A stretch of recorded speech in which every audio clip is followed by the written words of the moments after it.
Good morning and welcome to the Morning Sprint. I'm Brittany Weir, bringing you some of the top stories of the day. Happy Friday. We made it to the end of the week. If you have any fun weekend plans, please put that in the comment section below and I will take a chance to look at them. We're going to start today with a story we've been following since yesterday morning out of Lynchburg. Well, a man is now in custody and charged after a Lynchburg standoff ended following 18 hours of negotiation. Police say just after 2 yesterday morning, they got a call for an issue at a home on Greenfield Drive. When they arrived, they say two people inside would not open the door or come outside. Several law enforcement agencies responded to the scene, and after 18 hours of negotiations, a man inside was taken into custody. Police say John Christopher Jones of Lynchburg had an active arrest warrant on him, and he is now charged with domestic assault and battery in connection to yesterday's standoff.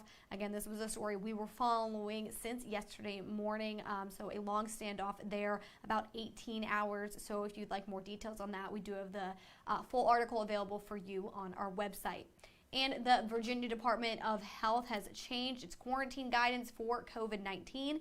If a non-high-risk person has tested positive in the last 6 months or is up to date on vaccines, it's not recommended that they isolate.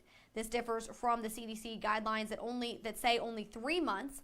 The 90-day post-infection immunity period will remain the same for high-risk situations. It is reported that over 75% of children have post-infection immunity. And so let us know your thoughts on this. What do you think of the changes in the guidance? Do you think you're not a fan of the guidance, the new change, or do you think it's about time?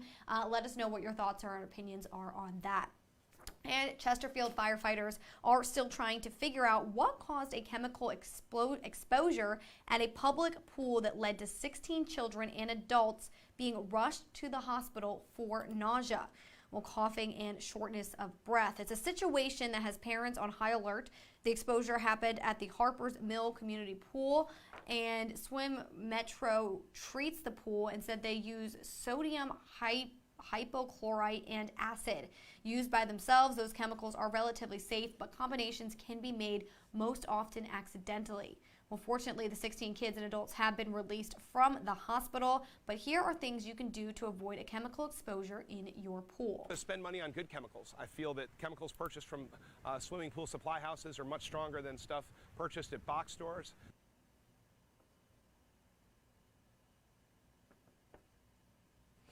And he says you can also test your pool weekly. Also, if you find yourselves in contact with a chemical exposure, immediately rinse your eyes and your body and call 911 or poison control. So just a scary thought there, but something to keep in mind as that weather continues to heat up, and we want to spend more time at the pool and cooling off. Definitely needed it this week. Some helpful tips there. But before I get to our last story of the day, I do want to take a second and look at some of the comments coming through. So Teresa says, good morning from Christiansburg. Everybody watch the heat and keep water on you. Some good advice there because it has been a hot one. Starting to cool down a little bit though. And then Carmen says, good morning. Good morning, Carmen. Thank you so much for tuning in.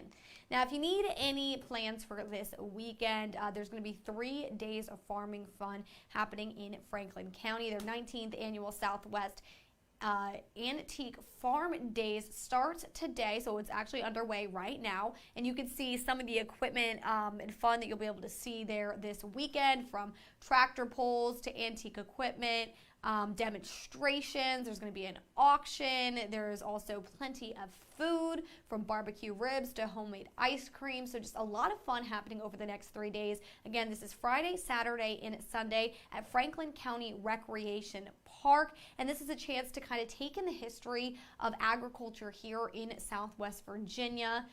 So a lot of fun for the whole family. And some of those demonstrations, I got to see them this morning.